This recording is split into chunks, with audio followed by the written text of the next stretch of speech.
You are listening to GFN 98.7 FM in Gwangju and 93.7 FM in Yeosu.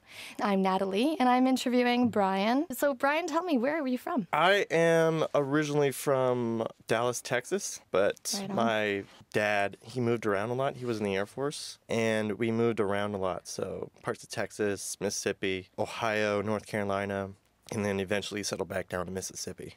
Right on. So what motivated you to come to Gwangju? I've always wanted, as a dream of mine, to work abroad. And I've always wanted to teach as well. But it was really difficult to do that back in the United States, trying to get all the qualifications together, and then they want this specific degree. And depending on where the state you work, really difficult. So I thought this was a great opportunity for me to do both of those things at the same time.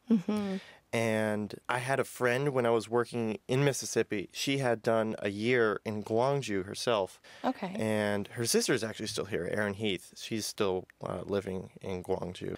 Okay. And her sister, she told me about her year and said I would love it if I applied. And she kind of was giving me the motivation to, sign on with a recruiter. Right on. So what have your experiences been here? What have they been like so far here in Gwangju?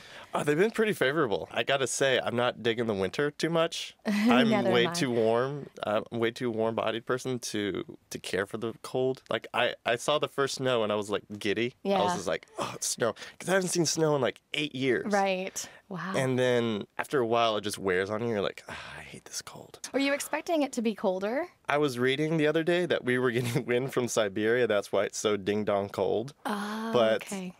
So it's kind of interesting to experience a cold like this. Like, it might get cold like this for a week where I live, and that's it. Normally, right now, it's about 23 Celsius. Yeah. 75 degrees out there for you Americans.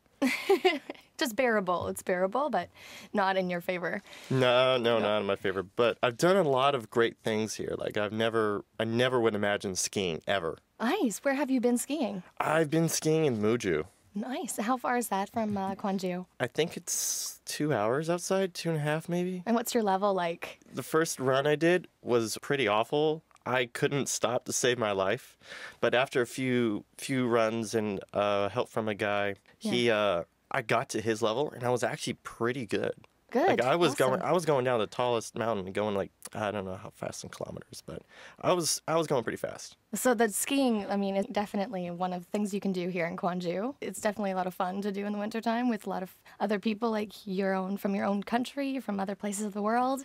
It's a great meet and greet. It's a great way to place break bread. meet people, absolutely.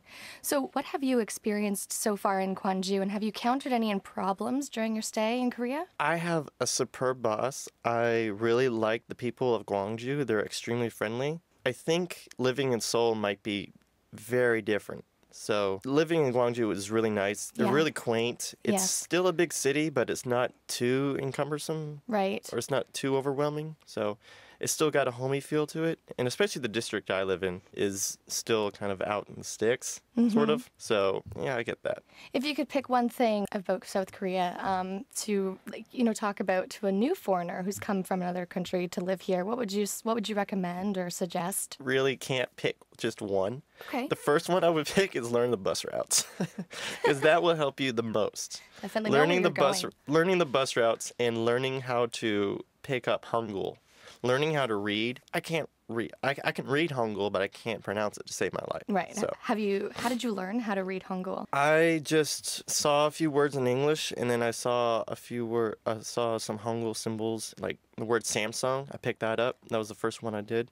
And then from there I learned the S sound, the A sound, and the NG. So. And would you say the transportation system is really, really fair here? Like, it's really easy to get around with the bus system? It is pretty easy. It takes a long time, though. And depending on the bus, the number and the time, you can either have all the seats available or you can just be up in everyone's business. Yeah. So do you normally take the taxi or do you take the bus? I rarely take taxis, only unless if I have to get to a place urgently and I don't know where bus systems go. So what's been your favorite thing you've done here so far? My favorite thing? It might be the skiing. to be honest with you. Like, it's really an enjoyable experience. And just living in a foreign country itself is really interesting. It's a great way to keep healthy and stay fit. It is. And where I'm from, especially in the States, everyone there is like really overweight. So to come here and to be like extremely healthy is really nice. I think this is the most healthiest I've ever been. Tell us a little bit about what you would still like to do. What's the one thing you came here to do in Korea? I've traveled a whole lot to a bunch of different cities, and I've been to Jeju, but one place I really want to go to is, and I'm probably mispronouncing this really badly, is Ulanamdo. Ulanamdo. I think one of our friends there, and then she was going to Dokdo too. So I've always wanted to go to Ulanamdo, but Dokdo I would go to, but with the way things are, it's probably not in the cards to do it. So.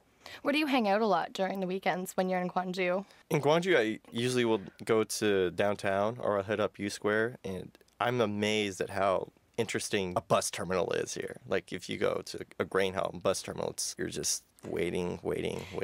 Here, they got arcades. And the markets are great, too, for fresh vegetables. And what do you think about that? What do you think of the markets here? Do you shop there quite a bit? I shop at the supermarkets. I never actually bought anything from an outdoor shop. Not that I don't trust them, just they're pretty ferocious. Like, I'll ask, like, I only want one thing. And then, like, especially when you get the fish. Yeah. With the red beans in it. Right.